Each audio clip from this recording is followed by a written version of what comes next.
última mesa de este congreso, en la que nos preguntamos si estamos ante una nueva cultura del control en las entidades locales.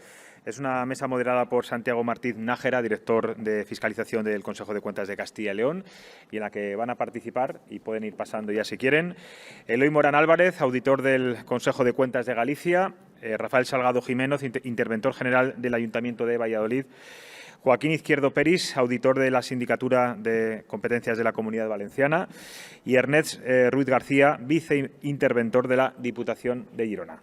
Pueden pasar. Bueno, buenos días a todos. Se enfila ya el final del Congreso. He de deciros una cosa. Yo no había acudido hasta ahora a ningún congreso de control interno local. Tengo compañeros, yo no soy funcionario de Habilitación Nacional, tengo compañeros que son funcionarios de Habilitación Nacional y siempre me habían transmitido una gran sensación de pertenencia. Pero el estar aquí en este congreso me ha hecho conocer hasta qué punto formáis una comunidad, hasta qué punto os valoráis y hasta qué punto os reconocéis entre vosotros. Y eso me parece algo para tener en cuenta y para ser valorado muy positivamente. Quiero dar la enhorabuena a la organización por el diseño de esta mesa, que plantea en primer lugar una pregunta bastante abierta. Estamos ante una nueva cultura de control en las entidades locales y para esta mesa pues, ha seleccionado a una serie de profesionales, no todos funcionarios de Habilitación Nacional, que creo que por su experiencia personal y por su experiencia profesional pueden aportar puntos de vista interesantes acerca de esa nueva cultura de control. Yo aprendo mucho todos los días de mis compañeros y tengo que decir que especialmente de mis compañeros de Habilitación Nacional. Y hay una cosa sobre todo que ponen muy de relieve, que os seguro que vosotros entenderéis, y es el uso del lenguaje, ¿no? Entonces, bueno, hablamos de cultura de control, nueva cultura de control. ¿Qué es en realidad? Cuando hablamos de nueva cultura, ¿qué queremos decir en realidad? Bueno, pues si queremos utilizar un término científico, podemos utilizar el término paradigma. Thomas Kuhn definió el paradigma como aquello que es reconocido como lo normal por parte de los miembros de una determinada comunidad. Una comunidad científica, en este caso, es una comunidad que sois vosotros, de funcionarios especializados en el control. Y, claro, es lo normal. ¿Cuándo se produce ese cambio de lo que es lo habitual? Los interventores, los funcionarios de Habilitación Nacional tenéis un lenguaje común, unas prácticas comunes, pero estas prácticas están cambiando. ¿Cuáles son? Bueno, pues vamos a plantear aquí cuatro enfoques de nuevas actuaciones que estaría dentro de esa cultura de control. Claro, pero hablamos de control y no hemos puesto ningún apellido. No es control de legalidad, no es control financiero, no es control de eficacia, no es control interno, no es control externo.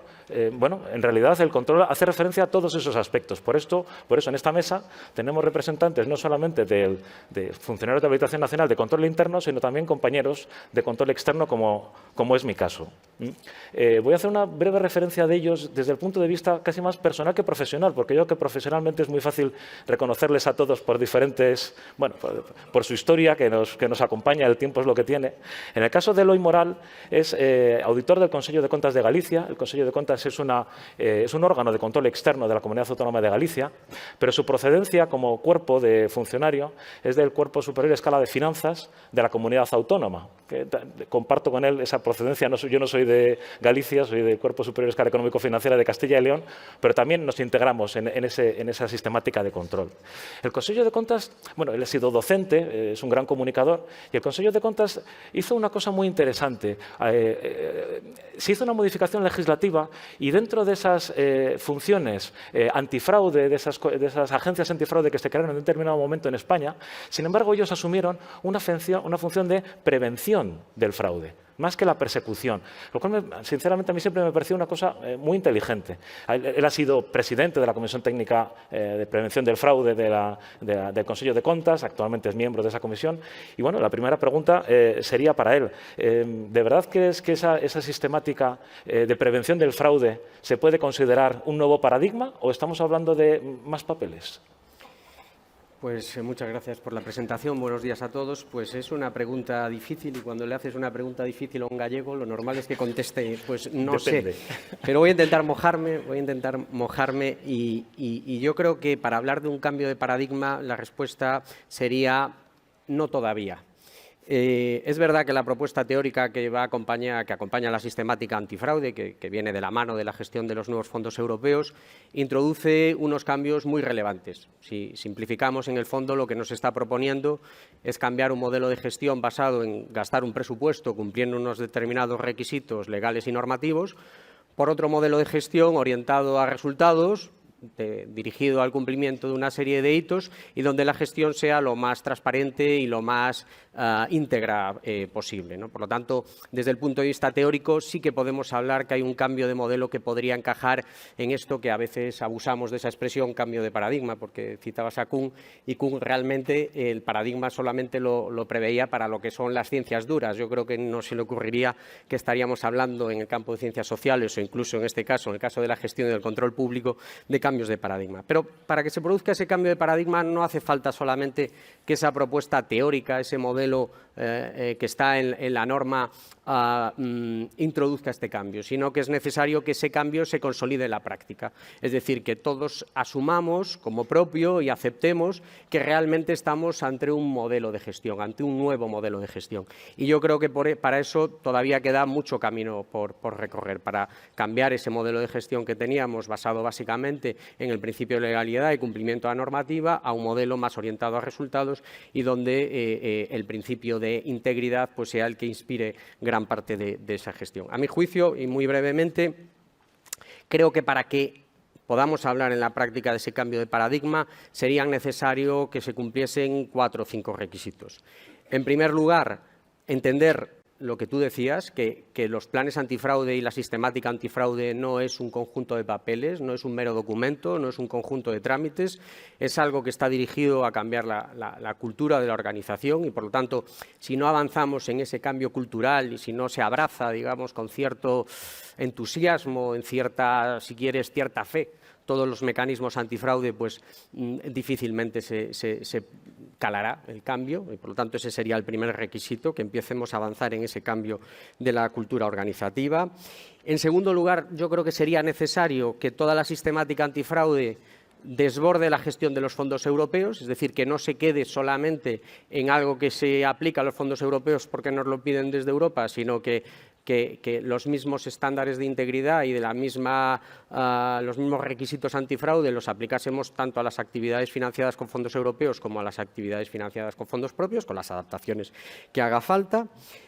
Un tercer requisito que me parece importantísimo para hablar de ese cambio de paradigma y para avanzar en el modelo sería que toda la sistemática antifraude sea impulsada al máximo nivel, es decir, entender que haya un consenso general en que la política antifraude no es algo que afecta solamente al nivel de gestión o al nivel técnico, sino que tiene que partir de arriba, el nivel político y el nivel de gobierno y el nivel directivo tienen que ser los que impulsen esa política antifraude, porque si no, pues difícilmente va a vincular a la gestión y tendrá eficacia práctica. Y quizá, por citar un cuarto requisito, me centraría en un elemento que ayer Rafael Font habló de él Javier Font, perdón, habló de él en su panel sobre el control de los planes antifraude, un elemento importante que es la gestión de riesgos. Yo creo que en la gestión de riesgos, si hacemos una gestión de riesgos, y hemos empezado el camino así, una gestión de riesgos muy mimética, muy cogiendo las cosas que están por ahí y no hacemos asociado a la gestión de riesgos un proceso de reflexión individual en cada administración, donde cada administración analice pues qué cosas, qué riesgos tiene, qué fallos puede tener, qué vulnerabilidades tiene, qué cosas pueden ir mal y a partir de ahí plantear medidas nuevas que puedan servir para minimizar esos riesgos, que es algo que parece como muy lejano y muy teórico, pero en el fondo yo siempre digo y siempre explico que básicamente es lo que hacemos muchas veces nosotros cuando vamos a tomar un café con un compañero y decimos, es que estamos haciendo estas cosas mal y habría que hacerlas de esta manera. El proceso de gestión de riesgos básicamente es eso, es identificar aquellas cosas que podemos estar haciendo mal y plantear a partir de ahí qué medidas tenemos y si son insuficientes, pues qué medidas nuevas podemos implantar para minimizar esos riesgos. Por lo tanto, por lo menos, habría algún requisito más, pero por lo menos hasta que no vayan calando estos 4 elementos, difícilmente en la práctica podemos hablar de cambio de paradigma y además siempre tendría que ser, como decía al principio, aceptado, asumido por toda la comunidad científica, que como bien dices, en este caso somos todos los funcionarios que trabajamos en las administraciones y los políticos también, y entender que estamos realmente ante un modelo de gestión, ante una forma diferente de hacer las cosas. Pero vosotros sois adelantados, es decir, cuando llegó todo el tema de los fondos Next Gen, vosotros ya estabais ahí, ya estabais dando formación, tenéis un modelo de convenio que proponéis a las entidades para someterse, estabais realizando fiscalizaciones, controles acerca de ese cumplimiento. ¿Vosotros cómo lo veis en la realidad? Es decir, ¿eso ha llegado a permear o el control interno cómo lo visibiliza? ¿Como algo que me ha venido a estorbar, algo que me sirve, una palanca? ¿Cuáles son las sensaciones reales que vosotros que estáis tocando tan de cerca esta cuestión? Sí, es verdad que nosotros aquí tenemos al menos, yo siempre digo que tenemos al menos una ventaja temporal, y es que hemos empezado un poquito antes. Realmente esa función de prevención de corrupción se atribuye al Consejo de Cuentas en el año 2015. Fue difícil ponerla en marcha, pues porque básicamente no había a quién copiar. Éramos el primer órgano de control externo que tenía atribuido expresamente esa función. Había algo en el panorama internacional, pero no en España, y fuimos avanzando pues buenamente como podíamos. Es cierto que en Galicia, en la modificación que se hizo de nuestra normativa, los planes antifraude o los planes de integridad y prevención de riesgos estaban planteados no como algo obligatorio para las entidades públicas, sino que estaban basados más en la capacidad, y era un poco la misión fundamental que se le transmitía al Consejo de Cuentas, la misión de convencer y trasladar y colaborar en la necesidad de reforzar todos esos mecanismos de prevención del fraude y de la corrupción. Y desde esa perspectiva temporal, que ya es dilatada y que claramente se ha acelerado a partir de la entrada en vigor de la 1030-2021 y a partir de la entrada de los nuevos requerimientos antifraude de los fondos europeos, yo casi me quedaría con la respuesta que dio ayer Javier a una pregunta similar de Jorge Castejón. Jorge le preguntaba, oye, no le preguntaba exactamente con estos términos si estaba permeando los planes, pero sí que qué nota le daba al desempeño que habíamos tenido hasta el momento. Creo que se respondía con un 5 y que progresa adecuadamente. Yo me parece que esa valoración es bastante justa y bastante razonable y refleja bien un poco el punto en el que estamos. Ampliando quizá la respuesta y justificando la valoración, creo que se han hecho cosas mal. Ha habido errores importantes y hay otras cosas que claramente pues, invitan algo más al optimismo, ¿no? Entre los errores, yo el primero diría que más que un error, es un error previo, casi es una barrera de entrada. Los planes antifraude, y en general nosotros, como empezamos antes, ya lo habíamos vivido, son recibidos con bastante escepticismo. Es decir, la cultura de las administraciones sigue siendo muy jurídica, muy formalista, y por lo tanto todo esto que suene a autorregulación, a instrumentos de soft law, pues es visto como esto es más trabajo, son más papeles, y por lo tanto yo siempre digo aquí también que es un poco lo de la profecía autocumplida. Si yo recibo esto pensando que no va a servir para nada, efectivamente conseguiré que no va a servir para nada. Por lo tanto, yo creo que esta barrera de entrada sí que nosotros la hemos percibido, la hemos notado y es una dificultad inicial importante. En el proceso de elaboración detectamos también algún problema. Yo creo que aquí hay que ser consciente que los plazos brevísimos introdujeron un estrés que hicieron que fuese difícil y pegar. Hacerlo de otra manera, y efectivamente hay dos alternativas.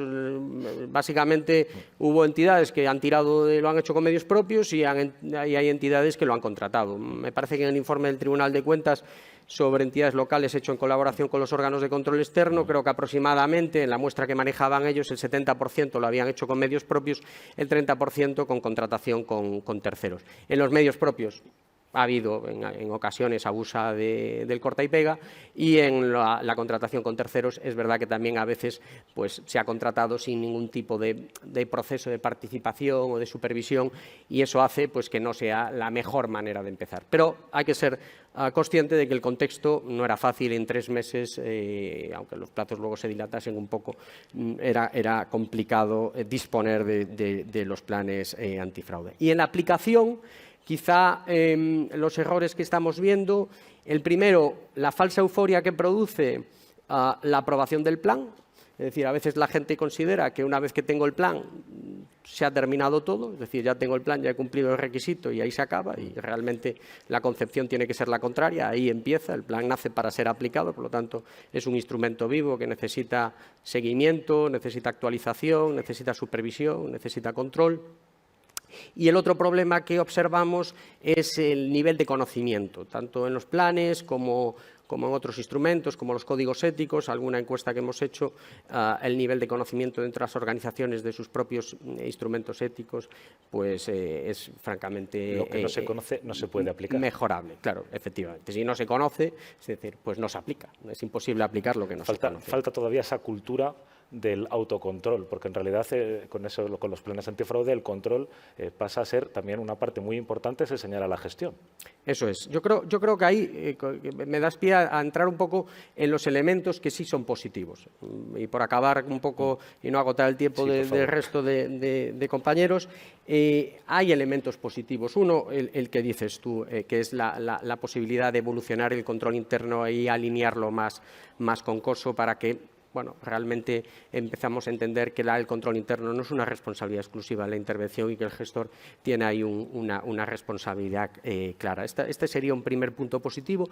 El segundo punto positivo es una obviedad, pero yo creo que hay que ponerlo en valor, que es, hay planes. Podríamos estar a estas alturas sin planes. Quiero decir, aunque la norma exigiese un determinado cumplimiento, muchas veces se ponen cosas que no se hacen. Por lo menos los tenemos, y yo creo que eso hay que ponerlo en valor, porque todo camino empieza con un primer paso. El primer paso era tener plan, y los planes con carácter general existen. Por lo tanto, yo eso sí que lo destacaría. Me parece que también en los conflictos de interés, aunque hay, pues ayer se dijo, alguna reforma que hacer para mejorarlo, el salto cualitativo es importante. Ahí están las DAFIs, los procedimientos para regular los conflictos de interés, Minerva, por lo tanto, ahí hay avances. Me parece un avance también que se hayan empezado a constituir comités y unidades antifraude, es decir, que haya una responsabilidad en materia antifraude pues identificada. Y luego dos notas más a futuro, una yo creo claramente optimista, que es en materia de detección del fraude, todo el uso de la tecnología. Estamos empezando, pero yo creo que ahí el campo, si volvemos a hablar de estos temas dentro de un año, el avance sería claramente, se va a ver claramente. Y una nota también a futuro menos optimista, también relacionada con la detección del fraude, sería la puesta en marcha de los canales de denuncia internos. Digo menos optimistas porque realmente los canales de denuncia interno es una herramienta que promete mucho. Sobre el papel es una herramienta que promete, que tiene una capacidad importante, pero ya veremos lo que acaba dando. Aprovechando también lo que decías de nuestra ventaja temporal, al menos, en los análisis que nosotros hemos hecho de los canales de denuncias, antes de la aprobación de la ley, canales no adaptados, tanto en administraciones como en empresas públicas, o incluso el propio canal que tiene el Consejo de Cuentas de Galicia, lo que hemos observado es que no se usan mucho, no se usan demasiado, y cuando se usan muchas veces pues no tiene, digamos, una vinculación directa con la detección del fraude, y muchas veces se utilizan más para ventilar cuitas personales con el compañero de la mesa de al lado. Entonces veremos cómo funciona, ojalá, pero yo tengo la sensación de que promete más de lo que da. Bueno, de momento tenemos los instrumentos, y lo fundamental es tener esos instrumentos para poderlos usar. Si no tenemos ese instrumento es imposible que se pueda usar. Tenemos un primer paso para ese cambio. Muchísimas gracias, Oley. Luego profundizaremos en algunos temas más. Ahora quería preguntarle a Rafael Salgado. Rafael, es un interventor, un funcionario de Administración Nacional de pura cepa. Así como nosotros somos infiltrados, ¿verdad? Eloy, ya hablaremos también de Joaquín. Sin embargo, Rafael pues ha pasado por todos los puestos. Ha sido tesorero, es interventor, ha sido vicesecretario, ha sido gerente de un organismo autónomo, está en un gran ayuntamiento como es el de Valladolid, has trabajado también en pequeños ayuntamientos. Estoy convencido que a lo largo de tu vida has visto pasar muchísimos datos. Claro, pero mi pregunta es, ¿esos datos sirven para algo? ¿De verdad que esos datos se van a poder utilizar para la fiscalización? ¿Podemos dar un paso adelante y cambiar la forma de trabajar en el control previo a través de los datos? ¿Tú lo ves? Yo sí lo veo. Vamos, pero bueno, primero me vas a permitir un medio segundo. Primero quiero dar las gracias al presidente de la EGAE, al director, a Pablo Arellanos, a a Nuria Llosa, a Inmaculada Grajal, a Virginia y a todo el equipo que ha formado parte, pero también quiero dar muchísimas gracias a todos los asistentes y ponentes.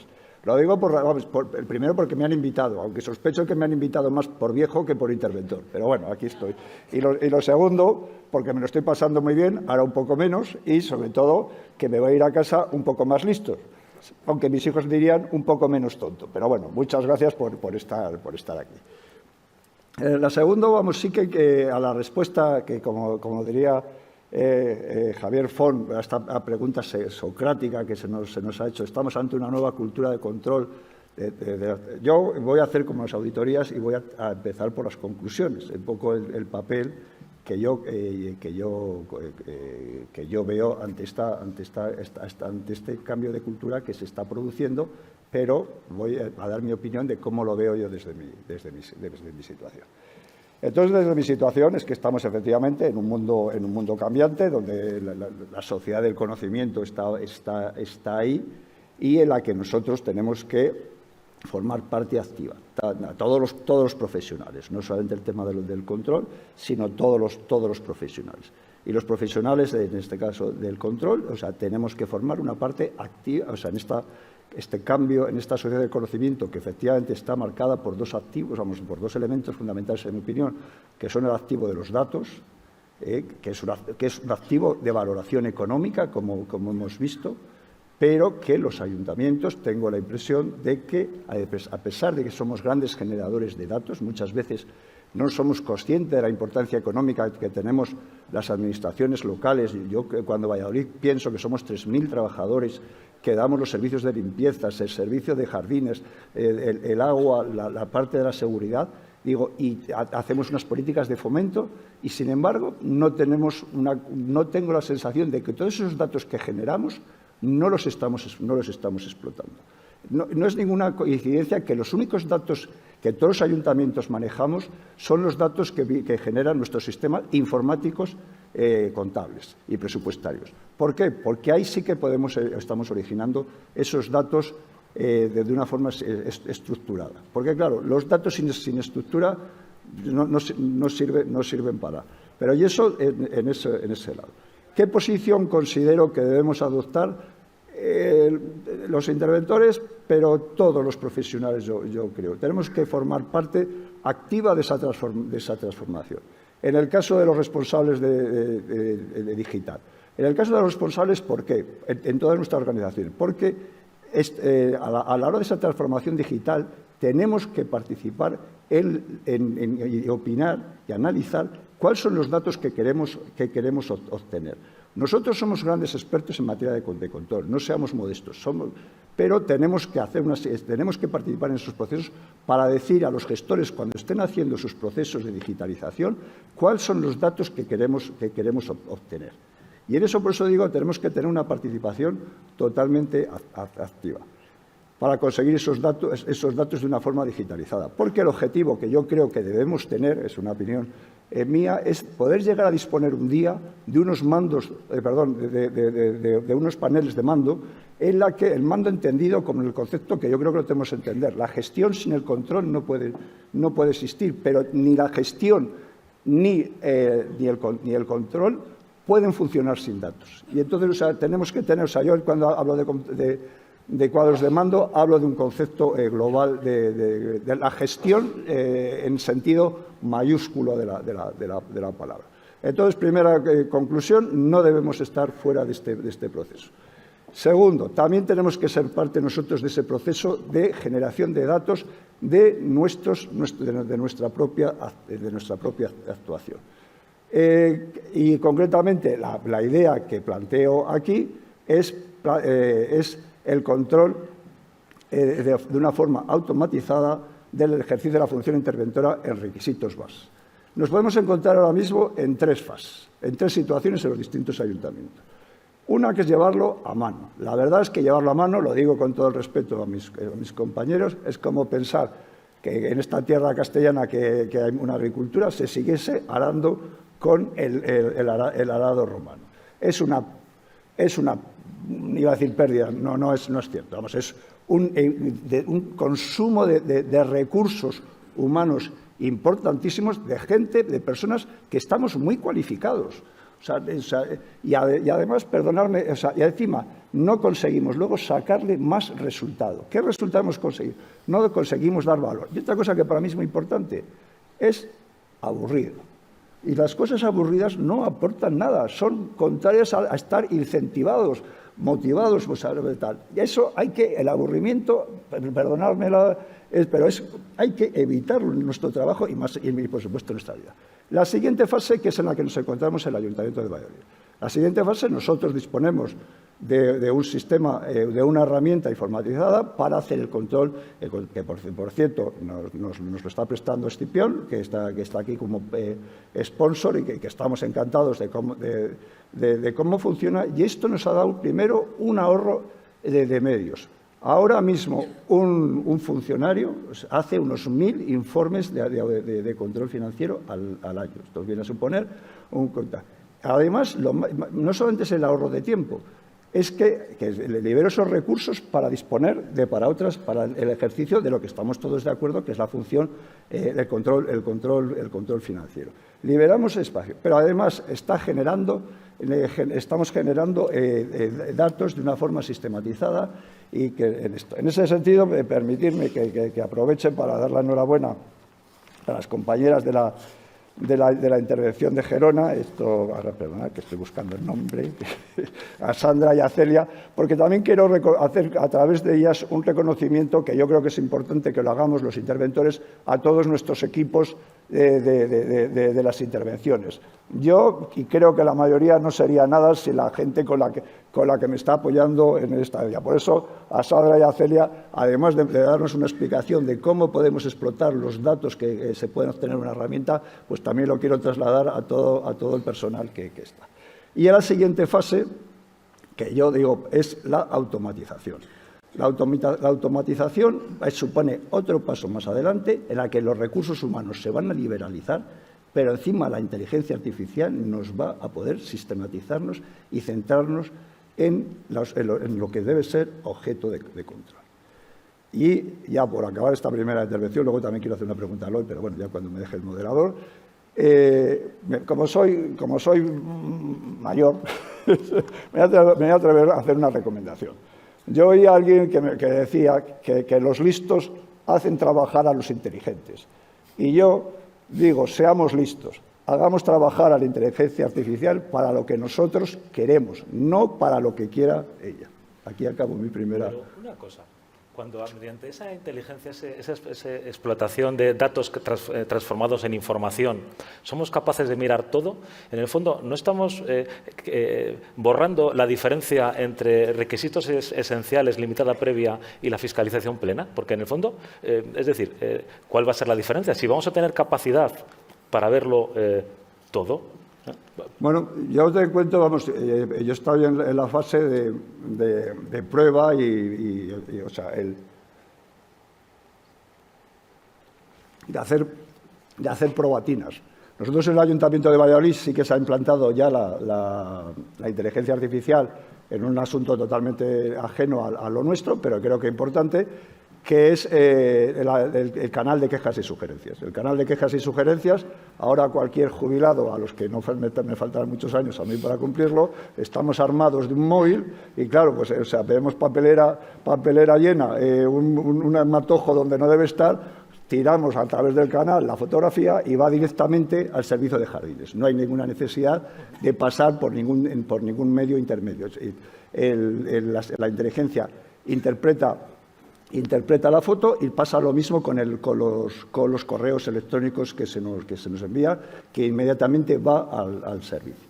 Con esta base de inteligencia, antes de ayer, que llevo esto, el otro día, hablando con los informáticos, porque también lo bueno de estos procesos, el hecho de ser dinámico, es que la gente te viene con sus ideas. Los que tenemos la suerte de trabajar en una corporación como la de Valladolid, que tienes medios, que sepan que cuando la gente se le ocurre una cosa y te dice, oye, Rafa, ¿qué te parece hacer esto? Y yo siempre digo, sí, vamos a ver lo que pasa. Y luego, por supuesto, loárselo y decirlo, y además te lo voy a contar aquí en público, se lo dije.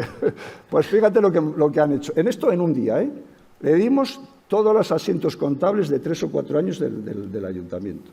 que serían serían 2 años, pues unos 60.000, 80.000.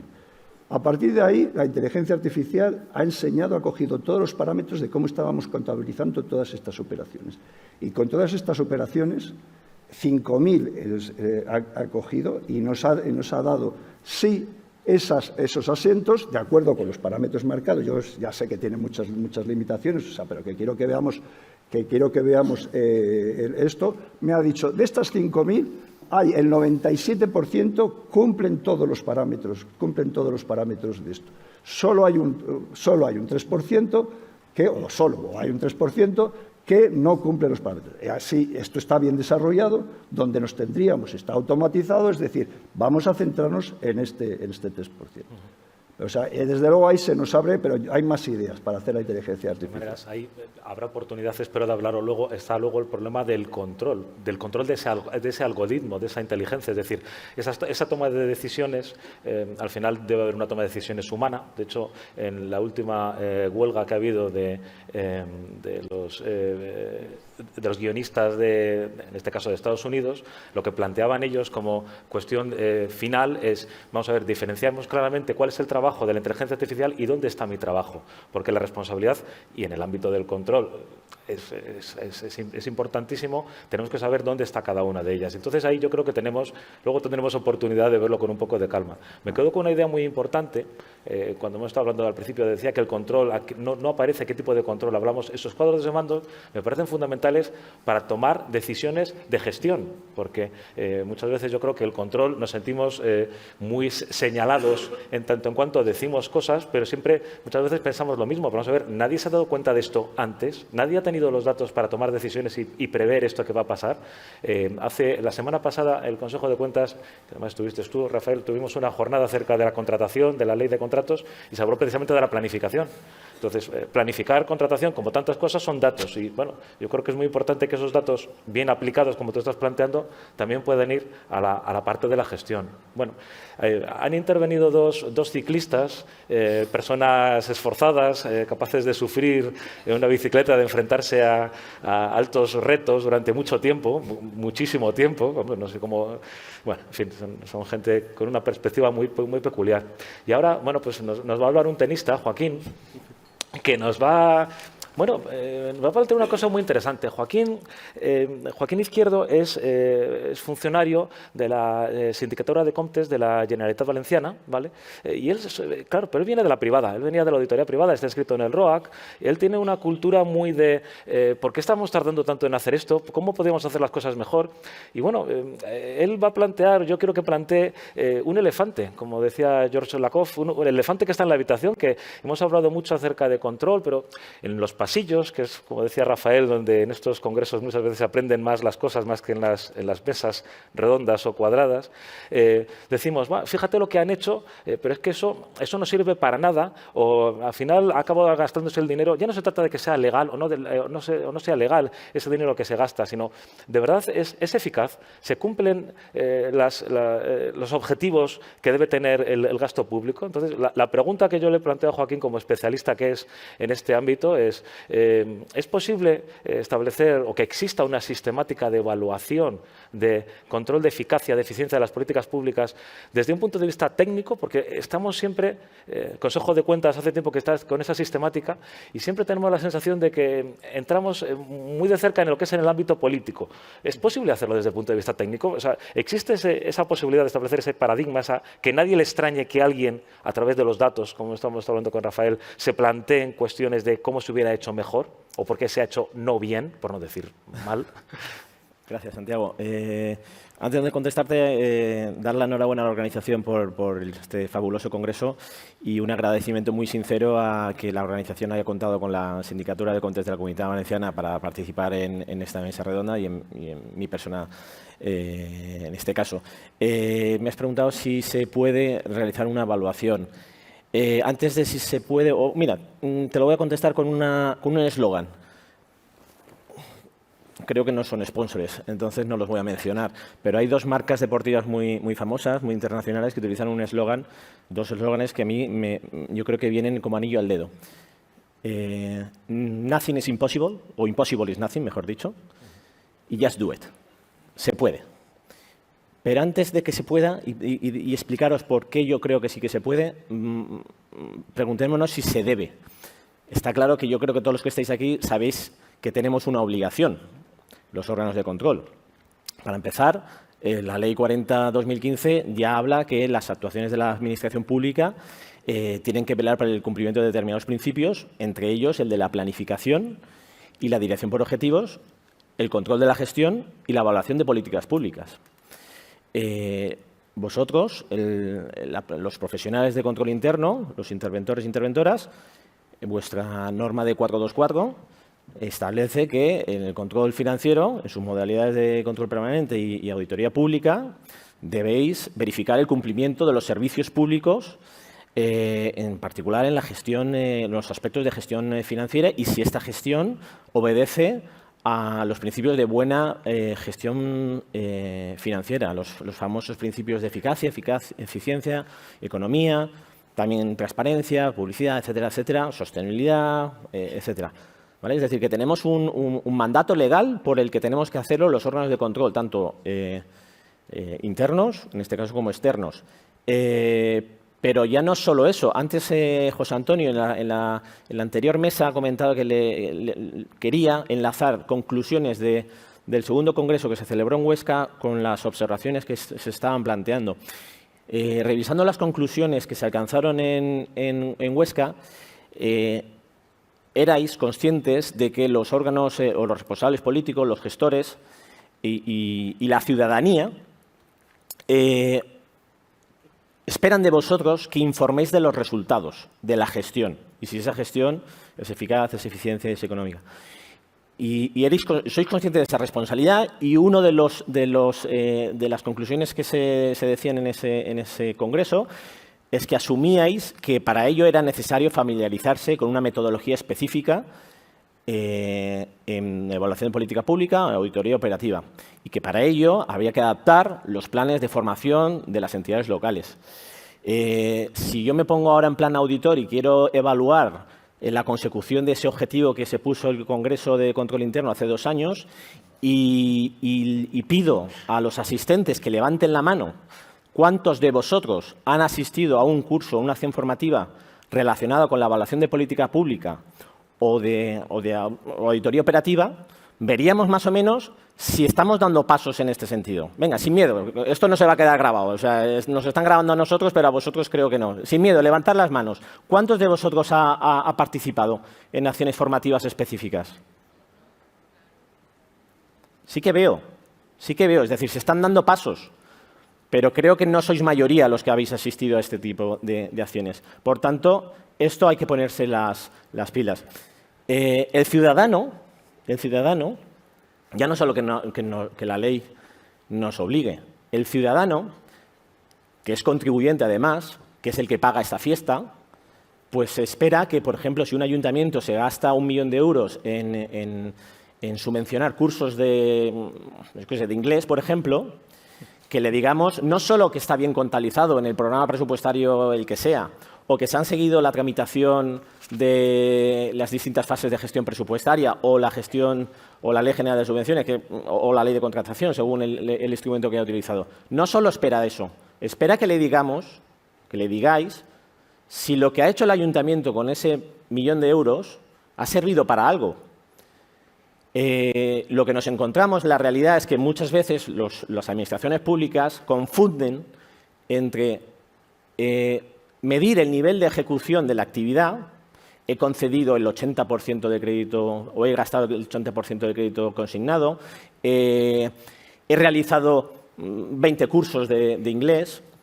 Eso en todo caso son o indicadores de actividad o son indicadores de producto, pero no nos están hablando de indicadores de resultado. ¿Cuál es un indicador de resultado de una acción formativa en inglés? Pues tendríamos que pensar que si ese curso que ha sido financiado con fondos públicos ha servido para que X personas adquieran unas competencias lingüísticas en un idioma en inglés. ¿Y cómo lo podemos hacer eso? ¿Cómo lo podemos medir? Pues vamos a ver cuántos de los asistentes a estos cursos han obtenido el B2 de inglés, por ejemplo. ¿Vale? Ahí estaríamos hablando de un resultado. Pero es que podemos ir más allá que esa evaluación de políticas públicas. ¿Vale? Impacto.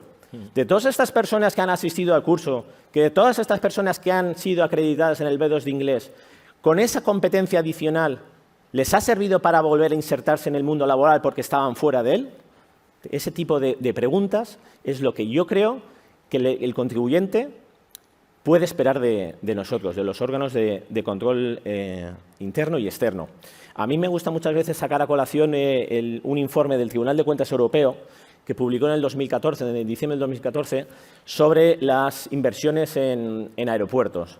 En total revisaron 20 proyectos en 5 países, un montante total de 666 millones de euros, y de sus conclusiones eran conclusiones de resultados. ¿Y qué decía? Decía que se habían construido demasiados aeropuertos, demasiado cercanos a ellos, que la mitad de ellos no habían incrementado el tráfico de pasajeros, que ninguno de ellos había evaluado el impacto que había tenido desde un punto de vista económico en su área, etcétera. Ese tipo de informes ya se salen de la fiscalidad de legalidad o de la auditoría financiera. Están intentando aportar un resultado. Quizás ese informe ahora estaría totalmente fuera de contexto, porque si en ese caso la Comisión Europea se gastó 666 millones de euros en mejorar las infraestructuras aeroportuarias para incrementar el tráfico aéreo, quizás ahora los objetivos serían distintos en un contexto en el que estamos luchando contra el cambio climático, adoptando otro tipo de medidas, ¿vale? Pero eso es otra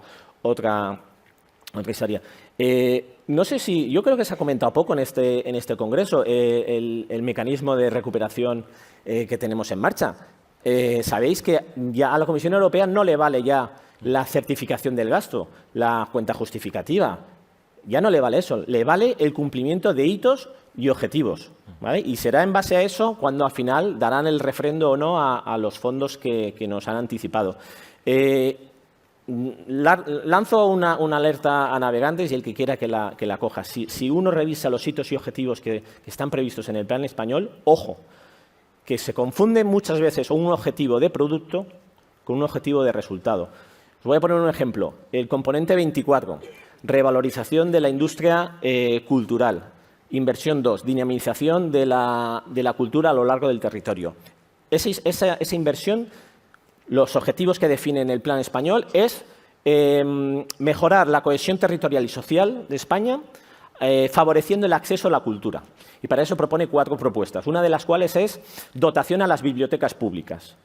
Indicador, objetivo que se ha planteado en el plan, comprar 300.000 libros digitales y 450.000 libros en papel.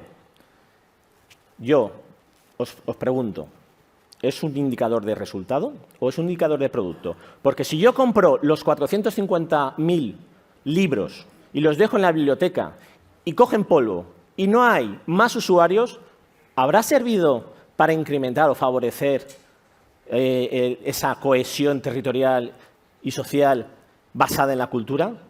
¿Vale? Tenemos que ser críticos los órganos de control con las administraciones, ¿vale? Ir al resultado, no al producto. Todo este rollo era para decirte que se puede. Perdón, que se debe. Se puede. Se puede siempre y cuando salvemos muchísimos obstáculos o salvéis muchísimos obstáculos que os vais a encontrar. El manido de presupuesto reducido, falta de presupuesto. El no tan manido, la ausencia de una cultura de evaluación, sobre todo en el ámbito local. La falta de experiencia, conocimientos en la materia, en especial en aspectos como sociología, ciencias políticas. No tenemos ese conocimiento. No tenemos conocimiento en técnicas o métodos de investigación, ¿vale? Tenemos un problema del sistema de seguimiento de resultados, porque no hay indicadores. O sea, en la mayoría de las administraciones, nosotros, la experiencia que tenemos, cuando vamos a una administración a fiscalizar y hacemos un enfoque de evaluación o de auditoría operativa, lo que nos encontramos es que la propia administración no cuenta con un sistema de indicadores y eso exige al órgano de control un esfuerzo adicional de definición. Necesitamos acceso a los datos, ¿vale? Como ha comentado antes Rafael y Santiago, ¿vale? Por tanto, hay muchísimos obstáculos, ¿vale? Pero nothing is impossible or impossible is nothing. ¿Cómo podéis solventar estos obstáculos o saltar estos obstáculos o por lo menos intentarlo. No estáis solos, ¿vale? Contar con la colaboración, por ejemplo, o buscar el apoyo de instituciones que tienen un largo recorrido en evaluación de política pública, la IREF. Lo que antes era EVA y ahora es el Instituto de Evaluación de Políticas Públicas, el Instituto Catalán de Evaluaciones Políticas, IVALUA, País Vasco, Andalucía, Aragón. Hay, al menos a nivel autonómico, hay ya experiencia, ¿vale? Buscarla. Sinergias. Buscar a vuestras diputaciones. ¿Vosotros sabéis lo útil que sería para un ayuntamiento disponer de una auditoría operativa transversal horizontal en el que abarcara 20, 30 municipios de la provincia y que revisara o se centrara en aspectos de eficacia, eficiencia, economía del servicio, no sé, de alumbrado, de limpieza viaria, de recogida de residuos? ¿Vosotros sabéis ese output tan beneficioso que tendría el responsable político a la hora de contratar o de gestionar? Buscar el conocimiento en las universidades, ¿vale? En las universidades hay magníficos profesionales expertos en evaluación política y, sobre todo, de las actividades o de las áreas que queremos fiscalizar desde esta óptica de evaluación de resultados. Y tenemos que mejorar la interoperabilidad de administraciones y disponer de más datos y de una forma mucho más accesible. Y para ello hay que buscar convenios. ¿Convenios con quién? Pues con la agencia tributaria, con la seguridad social, con el registro mercantil, con el registro concursal, ¿vale? Por tanto, concluyo. Se puede, se debe y se puede. Pero, a ver, dato. Nosotros tenemos alguna experiencia dentro del Consejo de Cuentas y al final el problema del dato es que es muy difícil traducir dentro de lo que había señalado Eloy acerca de las ciencias duras y las ciencias blandas que señalaba Thomas Kuhn. El dato al final es muy importante, a todos nos gusta, pero por eso te hacía yo la pregunta de si es posible una evaluación desde el punto de vista técnico frente al político. ¿Por qué? Porque la comunicación, el político no deja de ser finalmente un interlocutor de la sociedad, es así, y tiene un trabajo importante con una carga muy grave. Entonces, cuando se han hecho comparativas, el dato nunca acaba sirviendo y eso creo que es la dificultad que tiene la evaluación de las políticas públicas, porque dicen, bueno, este dato, pero no es que no has tenido en cuenta a las personas, no has tenido en cuenta el territorio, no has tenido en cuenta, desde vuestra experiencia, cuando planteáis, no hay nada que guste más a un auditor, reconóceme, de decir, ha llegado al 37, cuando debe haber llegado al 38, no lo ha cumplido. Bueno, hombre, es una satisfacción, a ver, no se puede decir, pero es verdad, ¿no? Bueno, es verdad, tampoco probablemente sea verdad. Pero, claro, el dato es un dato muy frío, o sea, ¿cómo se consigue conectar ese dato con las personas? Porque tú has puesto el ejemplo del Tribunal de Cuentas Europeo, hay que ser muy bueno para esas expresiones de determinados, porque cogemos los ejemplos buenos, pero claro, todos hemos aprendido. Hay veces que tienes un éxito y hay veces que aprendes, ¿no? Como se suele decir en estos casos, ¿no? Correcto. Nunca se fracasa. ¿Cómo es posible? O sea, ¿qué herramientas son necesarias? Mira, yo creo, Santiago, que para empezar, que todo en la vida se puede medir. No es que se... Bueno. Sí. Y además, mira, te traigo a colación Lord Kelvin, que era un físico matemático del siglo XIX, inglés, británico, acuñó una frase que era que lo que no se puede medir, lo que no se mide no se puede mejorar. Que luego Peter Drucker, que era un gurú de la gestión empresarial, se la apropió, pero nos vale. Es decir, todo se puede medir. Y luego había un corolario que es, y lo que no mejora empeora. Exactamente. Todo se puede medir. Mira, el INE publica un indicador, que es el indicador multidimensional de calidad de vida, ¿vale? Que ya no nos estamos basando en un indicador puramente económico para medir el bienestar de la sociedad. Antes siempre se utilizaba, ¿cuáles son los países donde hay más bienestar? Pues se utilizaba la renta per cápita, ¿no? Y entonces ahí Estados Unidos, Japón, todos un bienestar absoluto. Pues bueno, hay ya unas tendencias a buscar otros indicadores que se aproximen más al ciudadano y que no sea solo monetizar y no sea solo economía, ¿vale? En evaluación de política pública, por ejemplo, los criterios no son estrictamente de eficacia y de eficiencia y de economía, que sí que son, digamos, el núcleo duro de la auditoría operativa. Pero en evaluación de política pública podemos hablar de la coherencia de la acción, de la intervención pública, si está diseñada para resolver un problema que se ha detectado, ¿vale? O no hay coherencia. O hay, que sería una coherencia interna, o hay una coherencia externa con otras actuaciones públicas que se están realizando y que puedan ser, contrapuestas, ¿no? Se puede buscar criterios de calidad, de transparencia, de igualdad. Nosotros, por ejemplo, en alguna auditoría operativa no nos limitamos a decir que se cumple o verificar el cumplimiento del principio de economía. Es decir, que prestar, por ejemplo, un servicio público con medios propios puede ser más caro o más barato que si se presta con un servicio subcontratado o externalizado. Verificamos o nos preocupamos también de la calidad del servicio, ¿vale? Si el servicio que presta un tercero es igual, al menos igual, que si lo prestáramos directamente la Administración pública. Por tanto, hay que darle un diseño específico a los trabajos de evaluación para acercarnos a lo que la ciudadanía pretende. No solo lo más barato interesa. Y trabajar el lenguaje, que eso es una cosa muy compleja y además desde el ámbito local tal vez más complejo todavía por la cercanía con la gestión.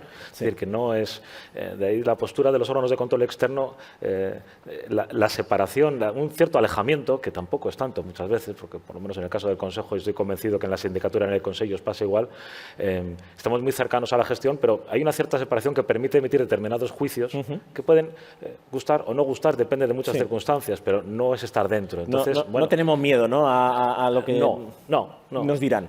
Efectivamente. Bueno, luego le daremos una vuelta a ver cómo lo podemos llevar eso al mundo local de una manera más directa.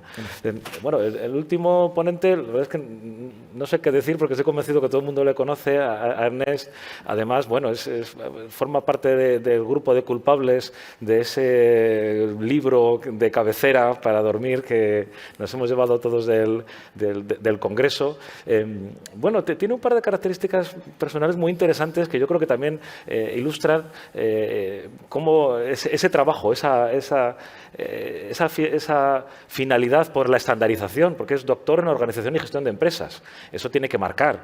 Y bueno, es nadador en mar abierto, que eso, bueno, atravesar el estrecho de Gibraltar, solamente la planificación, estandarización, preparación que requiere, ya, bueno, es de por sí una capacitación profesional de las que hemos estado hablando ahora, los soft skills, pues ahí está uno de ellos. Mi pregunta, claro, no podía ser otra, siendo tú, trabajando como trabajas en una diputación provincial, como viceinterventor, habiendo hecho el desarrollo tan importante que estáis haciendo. Mi pregunta es, ¿la estandarización de la fiscalización se va a convertir en un nuevo paradigma, una nueva forma de trabajar? Porque hasta ahora un interventor era lo más parecido a un jinete solitario, que estaba, sobre todo, bueno, en Castilla, los ayuntamientos son muy pequeños, secretarios interventores. Sin embargo, bueno, esta estandarización, ¿vosotros creéis en ella? ¿De verdad que se va a convertir en eso? Pues muchas gracias, Santiago. Bueno, como se puede ver, mi color preferido es el azul y eso tiene mucho que ver de esas nadadas en mar abierto y el color del mar Mediterráneo sobre todo. Bueno, estamos hablando estos días y especialmente en esta mesa última, la cual cosa no sé si agradecer a mis compañeros de organización que me hayan metido en este embolado a la última hora de la última ponencia, pero eso ya lo hablaremos más tarde. Estamos hablando pues de la cultura, ¿no? Si existe una nueva cultura en el control. Y yo me gustaría hacer unos apuntes también en cuanto a la cultura organizativa de nuestras entidades, porque no podemos hablar a secas de una cultura del control sin entender dónde estamos imbuidos, cuál es la cultura de nuestras organizaciones y cómo esa cultura nos ve. Ve al entorno de control y ya se ha ido comentando en estas mesas, esto cuesta decir un poco públicamente, pero tampoco nos vamos a engañar. La visión que tienen las áreas gestoras del control interno, aunque aquí públicamente pues no se va a decir de una manera muy mayoritaria, pues hombre, muy positiva no es. dejémoslo aquí, ¿eh? Como mucho, pues se ve como una carga burocrática a superar. Sara lo explicaba muy bien con esa caparazón, ¿no? A combatir, a superar. Unas funciones que están reservadas a un grupo de gente que no se sabe muy bien qué hace. Bueno, nos tienen... Si tienen que estar ahí o no. Yendo bien, sí, está bien. Yendo bien nos tienen respeto, incluso algunos miedo, como nos planteaban el otro día, ¿no? Dais un poco de miedo. Bueno, no es nuestra intención dar miedo a la organización, ¿no? Y bueno, la cultura organizativa, igual que todas las culturas, pues tiene espíritu de permanencia en el tiempo, espíritus duraderos, no se cambia de un día para otro, no solo pensemos en cómo pensábamos, actuábamos pues hace 30, 40 años, incluso cómo nos vestíamos hace 40 años. Miras una foto de hace X años, te miras y dices, hombre, este era yo, ostras, pues si tenía hasta pelo y todo, ¿no? Son cosas que el día a día no te las deja observar, ¿no? Pero si vuelves un poco la mirada atrás, ves que sí, que tú has cambiado, que las cosas han cambiado, que la sociedad ha cambiado, y yo creo que un poco es la situación donde nos encontramos ahora mismo, ¿no? Tenemos unas corrientes de fondo que se han hablado, desde los Next Generation, que van a dar pues un cierto cambio en la gestión y en el control y dando mayor responsabilidad a todos los órganos gestores, que es un poco el mensaje de fondo que se están enviando y que seguramente que han venido para quedarse y para consolidarse. Estamos hablando de la eficacia y la eficiencia, cosas que con los sistemas tradicionales de control pues no podemos medir, no podemos analizar. Estamos hablando también de la transformación digital y de las posibilidades que esa transformación digital pues nos permitan automatizar. También es verdad que vamos a bajar un poco al suelo en el sector local para decir que eso es un camino que hemos empezado. Yo creo que en el sector local va a ser más tarde que pronto, pero el camino está iniciado y eso nos va a permitir pues mejorar nuestros sistemas de control, mejorar la automatización, incluso creo que nos permitirá en un futuro diluir un poco ese debate del control previo a favor o en contra, porque como os ha dicho en esta mesa, pues las máquinas van a poder hacer muchísimo trabajo en control previo sin que tengamos que intervenir, sin que tengamos que destinar recursos de las personas que trabajan con nosotros. Quiero añadir un par de corrientes más de fondo que me parecen relevantes. Las tendencias internacionales. No estamos solos, vivimos en una comunidad. Ya hay países que están adoptando otros sistemas de control interno. Eso también va a ser una referencia en el futuro. Y una cuestión muy interesante que estoy viendo estos días en este propio congreso pues es el cambio generacional. Nosotros ya vamos teniendo una edad, pero cada vez vemos más gente joven, nuevas generaciones que acceden a la profesión y creo que es muy relevante porque van a aportar pues, ideas frescas a todo este debate de todas estas cosas que a nosotros igual nos parecen muy modernas y ellos están diciendo, hombre, claro, nos parecen modernas porque estáis ya un poco en la edad de comenzar a pensar en otras cosas, ¿no? En cualquier caso, la utilización del nuevo modelo, ¿no?, de control interno y sobre todo la modalidad de control financiero, yo creo también que se convierte en una palanca para ir profundizando, cambiando esa cultura del control que no vendrá de un día a otro, pero que es una línea también en el tiempo y porque también se alinea con esas tendencias internacionales que un poco se basan en estos referentes que tienen las organizaciones privadas, también las públicas cada vez es más numeroso que adopten modelos como el COSO o similares, que como mínimo, sin ser un experto en los modelos, sí que nos ofrecen ideas sugerentes para los que trabajamos en los sistemas de control de las administraciones públicas. Primero, cómo entender el proceso de control, un proceso integral donde se asignan responsabilidades a todos los miembros de la organización, potenciando lógicamente el control primario en el área de gestión. No puede ser esto que nos encontramos hoy en día de que tengamos áreas que son muy buenas supuestamente en cultura, en deportes o en juventud, pero que no sepan tramitar un contrato, que llegue un contrato a tramitar y lo tengamos que devolver porque absolutamente no cumple nada. Esto no se puede entender, pues es un esfuerzo, un derroche de recursos impresionante y es la gestión que tiene que asumir pues todos esos controles. Nosotros tenemos nuestros problemas, pero los gestores también tienen los suyos y tienen que asumirlos.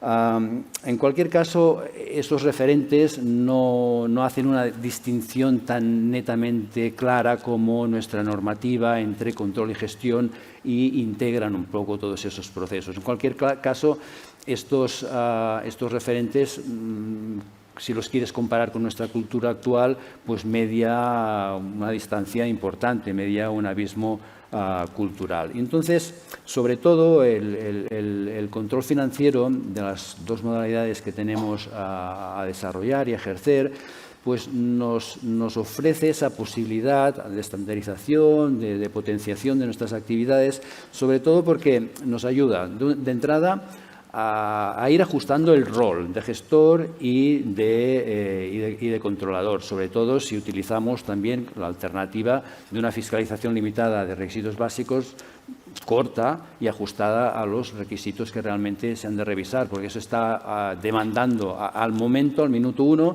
está demandando una mayor responsabilidad, una mayor corresponsabilidad del órgano gestor. Centramos las actuaciones en riesgos significativos, por lo tanto no nos vamos a dedicar a pelearnos con toda la organización, con todas las áreas, sino después de un análisis de riesgos vamos a centrarnos en aquellos problemas significativos.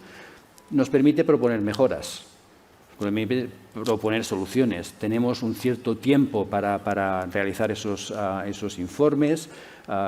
Si no dominamos muy bien la normativa, la materia, nos permite hacerlo con un tiempo suficiente, al contrario de la función interventora, y eso yo creo que también va transmitiendo una visión más positiva de nuestras funciones, porque al final lo que nosotros queremos es implementar, o contribuir, mejor dicho, contribuir a implementar un modelo de control eficaz y eficiente que ayude a nuestra organización a mejorar su gestión económica y financiera. Y, por lo tanto, esos elementos que los podemos extraer del propio reglamento nos ayudan a ir mejorando en los componentes básicos de cualquier sistema de control interno, a definir bien nuestra organización, definir bien nuestros objetivos, a asignar bien nuestros recursos, definir metodología, a analizar los riesgos para ser mucho más eficaces y eficientes en la asignación de recursos. Nos quejamos de los recursos. Los recursos, por suerte, por desgracia, no van a mejorar de un día para el otro. Tenemos recursos limitados. Por lo tanto, ¿qué nos conviene? Utilizarlos de forma eficiente. ¿Dónde? Donde hay problemas, no donde hay cuestiones repetitivas, actuaciones sin riesgo, informes que no van a aportar mucha cosa a la organización. Dos elementos adicionales que extraigo del propio reglamento. Todo el abanico de posibilidades que tenemos para la información y comunicación de nuestros resultados. También otra cosa que podemos ir estandarizando. Y de todos ellos destaco el informe resumen. Potente documento, potente actuación para comunicar nuestros resultados, comunicar las debilidades significativas que hemos detectado, incluso proponer mejoras. Y finalmente también a nivel de seguimiento de nuestras actuaciones. Reservemos un paquete de recursos, paquete de horas en nuestros planes anuales de control financiero, porque es importante detectar las debilidades, es importante proponer mejoras, pero también es mucho más importante intentar que esas mejoras, que esas soluciones que proponemos se puedan implantar en nuestras organizaciones. Ahora solo hace falta esperar 30 años y ver la foto de este congreso, a ver cómo ha evolucionado. Bueno, tal vez haya algunos que no estemos dentro de 30 años, o espero que haya algunos que no estemos dentro de 30 años. Los de la última fila seguro que sí. Pero eso la parte final me ha llamado mucho la atención, porque los órganos de control externo, realizamos informes y desde el Consejo de Cuentas, desde el 2013, tenemos una sistemática de seguimiento de las recomendaciones, ¿no? Porque, claro, los interventores, yo he sido interventor también, el control posterior, o sea, los requisitos esenciales, siempre ha habido esa dualidad entre plena, requisitos esenciales, limitada, pero luego el control posterior siempre se ha visto como, bueno, es que ya ha pasado. es que esto no se va a arreglar. Los órganos de control externo estamos teniendo cada vez más la sistemática de seguimiento de recomendaciones. Queremos que nuestros informes, bueno, se habla de cambiar la realidad, bueno, es que se cambien las formas de gestión, las formas de trabajo. ¿Cuál ha sido vuestra experiencia dentro de esa crítica que siempre se hace a, bueno, lo dejáis para luego cuando ya no se puede hacer nada, en esos informes de seguimiento? Porque también la posición del órgano de control frente al responsable político que le estás señalando de una forma muy directa, en ese sentido, el 424 me pareció muy avanzado. Me pareció muy potente esa herramienta que os dan, pero también veo que tiene un retroceso, puede tener para vosotros unos costes muy fuertes dentro de lo que ha estado hablando en el anterior panel la compañera interventora de Sevilla, si no recuerdo mal. ¿Cómo lo vivís? ¿Cómo los tenéis vosotros? Y sobre todo, no vosotros en concreto, sino qué estáis recibiendo del resto de ayuntamientos que están dentro de vuestro paraguas de estandarización. Bueno, yo no soy gallego, pero te puedo contestar con una pregunta. ¿Y cuál sería la alternativa a esa pregunta de si llega tarde, ¿no? Incrementar el control previo. Bueno, yo creo que ahora mismo llevamos 5 años de desarrollo del modelo, ¿no? Todavía hay entidades que avanzan más, otras menos, pero estamos todavía en una fase intermedia de su implantación.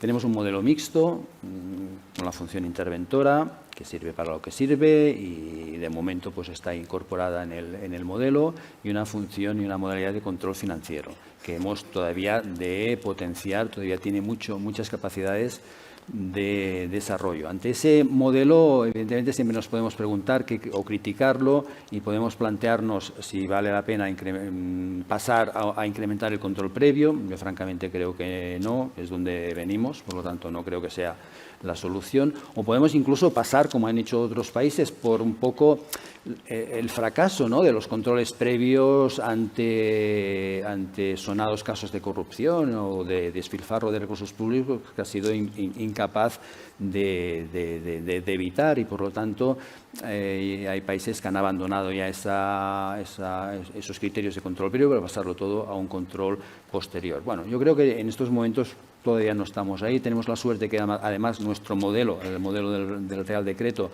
es un modelo que nos ha homologado a los sistemas de control estatales, y por lo tanto un poco ahí estamos a rebufo de que cuando cambien un modelo me imagino que también podremos cambiar el nuestro, y de momento yo creo nos sentimos cómodos en esta situación. Entonces, si no podemos, como yo opino, incrementar el control previo, pues ¿cómo podemos corregir esas debilidades?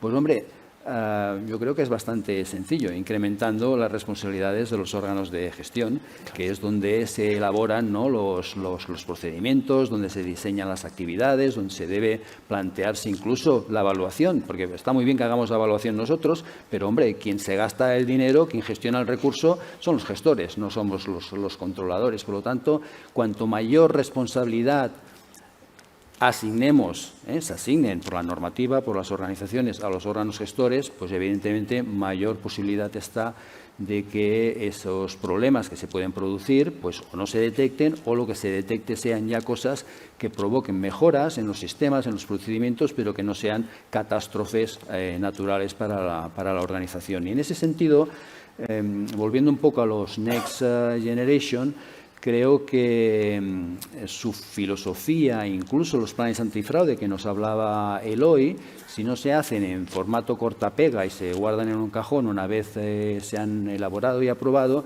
pues hombre, ahí con los NEX y con los planes antifraude, yo creo que tenemos incluso un cierto espacio de coincidencia para compartir riesgos de la organización, para compartir propuestas, para compartir mejoras sobre los riesgos detectados, y empezar un poco, incluse como se apuntaba por Sara en la mesa anterior, para empezar a laminar esa muralla china que tenemos entre gestión y control, y empezar a trabajar de una forma más coordinada. Muy interesante. Yo, aprovechando esta mesa mestiza que tenemos de control interno, control externo, el control externo lo hemos estado comentando antes, nos sentimos un poco, bueno, pues como invitados a una fiesta, bueno, somos parte de control, pero no estamos dentro de lo que es el control interno. Bueno, yo quería lanzar una pregunta un poco diferente, en primer lugar a los compañeros que están en el control externo, tanto a Eloy y a Joaquín, y luego ya os preguntaré a los funcionarios de habilitación nacional. Para empezar, Eloy, en 2 minutos, ¿qué le pedirías? Claro, nosotros cuando vamos a hacer una fiscalización, normalmente vamos a una administración pública que tiene un control interno. Digo normalmente porque no siempre es así, pero vamos a obviar ese caso. ¿Tú qué le pedirías al control interno a la hora de ese trabajo? Porque, claro, tenemos una doble faz. Por una parte, podemos ser una palanca que les ayude a tomar decisiones, por otra parte, pueden sentirse, lógicamente, fiscalizados. Y, bueno, los que procedemos del control interno y hemos sido objeto de fiscalización sabemos que eso no gusta. ¿Tú qué les pedirías? 2 minutos. Pues no sé si me sobra tiempo. Yo les pediría prácticamente nada. Sí. ¿Sí ahora? Vale. Pues decía que prácticamente no les pediría nada y me explico. Probablemente influye mi procedencia, como decías antes, de control interno. Y luego yo creo que desde el control externo, es decir, entre control externo y control interno, es evidente que hay complementariedad, es evidente que hay sinergias, pero yo creo que no las hemos sabido explotar lo suficientemente. Y creo que la responsabilidad, ahí hay que ser autocrítico, los órganos de control externo, esto puede sonar populista en este ámbito, porque sois mayoría los del control interno, pero los que me conocéis sabéis que lo pienso sinceramente. Creo que tenemos nosotros que hacer un poquito más de autocrítica desde el control externo, porque en el control interno al final muchas veces, y sobre todo en el control interno en el ámbito local, claramente, pues hay una sensación de soledad, una sensación de estar en primera fila y a veces hay una sensación, yo creo que muchas veces justificada, de no tener el suficiente respaldo por parte del control externo. Yo ahí creo que en Galicia estamos haciendo algunas cosas, probablemente pues se pueden valorar como insuficientes o como tímidas, pero creo que alguna propuesta estamos haciendo y muy telegráficamente pues diría que, por ejemplo, tanto en el ámbito autonómico como en el ámbito local estamos apostando mucho por la formación compartida, haciendo mucha formación donde coincidimos control externo y control interno. Tenemos, por ejemplo, un curso superior de auditoría pública que era una demanda específica de los interventores de la administración local y ahí coincidimos tanto en el plantel de profesores como en el de alumnos, gente de control externo y de control interno. Desde el Departamento de Entidades Locales se están haciendo un montón de propuestas como presentar los informes anualmente de resultados a todos los órganos, a todos los interventores y a todas las entidades locales. Tenemos convenios también con las diputaciones para impulsar los programas de integridad y colaborar en la implantación de todos los mecanismos de integridad en las entidades locales. Bueno, se están haciendo cosas, pero insisto que yo creo que ahí, probablemente también por nuestras propias dinámicas, tenemos una responsabilidad mayor en los órganos de control externo, en el caso particular de las entidades locales, de apoyar a la intervención. Joaquín. Pues mira, yo lo que creo es que hay que... Muy brevemente, por favor. Pues nada, te digo, yo creo que la coordinación control interno, control externo, aunque no lo parezca, se produce. Mira, nosotros, por ejemplo, en la sindicatura tenemos trabajos específicos de análisis del entorno de control de los municipios. Sistemáticamente, todos los años, se realiza una evaluación del control interno de los ayuntamientos en base a una sección en nuestro manual de fiscalización detallada en el que se describen los procedimientos de auditoría en distintos aspectos de control, temas organizativos, temas administrativos, temas de intervención, ciberseguridad, etcétera. El resultado de esos informes nos dan pie a nosotros, o sea, al Consejo de la Sindicatura, al Comité Técnico de Auditoría, a plantear fiscalizaciones específicas a posteriori, muchísimo más amplias. Es decir, ya hemos aprovechado, hemos evaluado el control interno para determinar unas fiscalizaciones específicas. Más mecanismos de aprovechamiento del control interno, pues por ejemplo, huelga decir la mejora que ha habido en la rendición de la plataforma de rendición de cuentas, en el que antes era un suplicio y ahora es una herramienta con muchísimas validaciones que ayuda al control interno y al control externo. Por ejemplo, la rendición de reparos por parte de la intervención, que luego da pie eso también a análisis específicos, fiscalizaciones específicas. Por tanto, sí que hay mecanismos de cooperación o por lo menos de integración, el control interno con externo. Aunque esto no quita efectivamente que muchas veces hay duplicidades, control interno, control externo, y en el control externo con, por ejemplo, el control externo de la comunidad autónoma respectiva. Aprovecho para animar a que se busque esa guía que está dentro del manual de la Sindicatura de Coptes de la Comunidad Valenciana, porque es muy interesante como sistema de autoevaluación del control. Es decir, yo cómo estaría o cómo plantean, cuáles son los criterios que plantea un órgano de control externo que tiene que ser el control. Es muy interesante, si tenéis curiosidad, ganas, tiempo, aplicarla propiamente porque sirve de mucho, sinceramente. Bueno, los compañeros de control interno, funcionarios de Habitación Nacional, Rafael, me da miedo preguntarte, ¿qué pedirías al control externo? Bueno, me vas a permitir, aprovechando el foro que está 2 minutos, por favor. Que estás interventor general del Estado, me gustaría que en el control de los PRTR, cuando estabas hablando, está claro que el nivel 1 es de los gestores, el nivel 2 es de la Intervención General del Estado, y creo que a mí, por lo menos como profesional, me gustaría que la IGAE supiese que podía contar con los interventores de las administraciones locales a la hora de qué control querrían que fuésemos ya preparando, fortaleciendo para el ejercicio del control de los PRTR, porque todo siempre ha sido control nivel 1 y ahora mismo, sinceramente, no sé qué papel jugar, si meterme a controlar DACIS, bueno, todas estas cosas. Una cosa. La verdad es que cuando la pregunta me la planteaste, es la primera vez que lo he pensado, sí que me gustaría, pero claro, yo como sugerencia, necesitaríamos que los OCEs nos comunicasen con un año de antelación cuál es la programación de lo que quieren ellos preparar. Por ejemplo, por decir un ejemplo concreto, si estamos en el año 23 y queréis controlar el año 22, para hacer el informe vosotros en el 24 finales, decirnos, oye, esto nos gustaría, estos son los parámetros que queremos de hacer de control, y yo creo que puedo hablar por todo el colectivo, estaríamos encantados de tener una estandarización de lo que queréis. Una estandarización como la que está ofreciendo. Bueno, pues habrá que hablar con Ernest que nos dé las claves para intentar trabajar, que es una cosa muy interesante que estás planteando, porque se habla mucho del dato, pero claro, en función de qué trabajo se va a realizar, los datos se piden de forma diferente.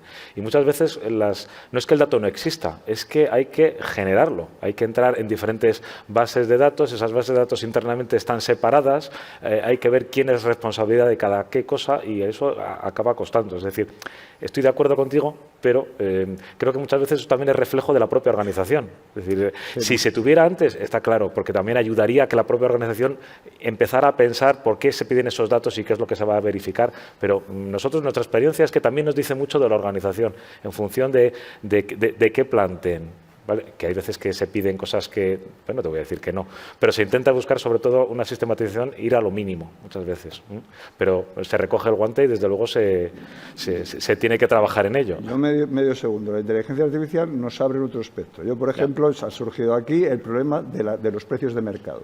Yo cuando he hecho auditoría operativa, que comparé los precios concretamente los contratos de señalización, la diversidad de precios era fantástica. Claro. Con la inteligencia artificial, con los datos que tenemos, la EGAE, o sea, perdón que le tire el guante otra vez, o sea, puede saber con todas las certificaciones de horas cuáles son los tipos medios de precios unitarios en los contratos de horas celebrados en España, los que realmente se están cobrando. No digo más. Ernest. Bueno, yo pediría, por pedir, que no quede, vamos a pedir un par de cosas. Nos gustaría pasar de sufridores a suministradores de información a alegres receptores de esa información. Es decir, perfecto, enviamos muchísima información, un volumen de información espectacular, seguro que sirve, evidentemente, con ese volumen de información trabajáis y planificáis y analizáis los riesgos, pero hombre, que tuviera un cierto retorno, yo creo que reforzaría incluso al control externo y nuestro papel, ¿no? Porque incluso con criterios de OCEX, que tiene esa visión más generalizada de los riesgos que pueden existir en las entidades locales, pues podríamos incluso, ¿por qué no?, plantear actuaciones en nuestro plan anual de control financiero basado un poco en esos riesgos analizados también. Una mayor comunicación. Una mayor comunicación que sí, que hemos detectado con IGAES, donde compartimos técnicas, procedimientos, criterios, pero con los OCEX, donde compartimos espacio, terreno, porque compartimos el control en la misma entidad y con las mismas áreas, pues quizás informalmente lo hemos hecho, pero quizás nos faltaría algún canal más directo de comunicación o de información.